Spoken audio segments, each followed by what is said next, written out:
ప్రస్తుతం రాజమౌళి దర్శకత్వంలో భారీ బడ్జెట్ మూవీ వారణాసి చేస్తున్నాడు సూపర్ స్టార్ మహేష్ బాబు. ఈ సినిమాతో ఏకంగా హాలీవుడ్ ఎంట్రీ ఇస్తున్నాడు బాబు.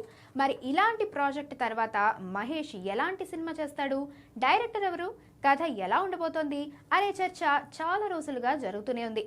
ముఖ్యంగా SSMB 30 డైరెక్టర్ ఎవరు అనే చర్చ జరుగుతూనే ఉంది. ఫలానా దర్శకుడు ఫైనల్ అయ్యాడంటూ వార్తలు వైరల్ అవుతూనే ఉన్నాయి. ఫైనల్ గా ఇప్పుడు SSMB 30 డైరెక్టర్ ఆల్మోస్ట్ ఫిక్స్ అయ్యాడనే చెప్పొచ్చు. సందీప్ రెడ్డి వంగ సోదరుడు నిర్మాత ప్రణయ్ రెడ్డి వంగ NTV పాడ్కాస్ట్ షోలో పాల్గొని తమ రాబోయే ప్రాజెక్టుకు సంబంధించిన ఆసక్తికర వివరాలను వెల్లడించారు.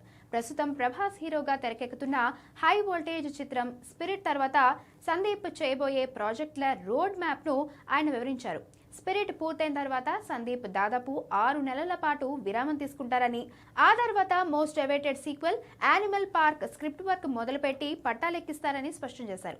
అలాగే సూపర్ స్టార్ మహేష్ బాబుతో సినిమాపై స్పందిస్తూ ఈ కాంబినేషన్ కు సంబంధించి ఇప్పటికే సోషల్ మీడియాలో భారీ చర్చలు జరిగాయని, సందీప్ మైండ్ లో కూడా మహేష్ తో సినిమా చేయాలని ఉందని తెలిపారు. గతంలో సందీప్ మహేష్ తో డెవిల్ అనే సినిమా చేయాలనుకున్నాడు. ఇప్పుడు ఈ డెవిల్ కాంబినేషన్ దాదాపుగా ఫిక్స్ అయినట్టే. కాకపోతే యానిమల్ పార్క్ తర్వాత మహేష్ సినిమా పట్టాలెక్కనుంది. ఈలోపు వారణాసి సక్సెస్ ను ఎంజాయ్ చేయనున్నాడు మహేష్ బాబు.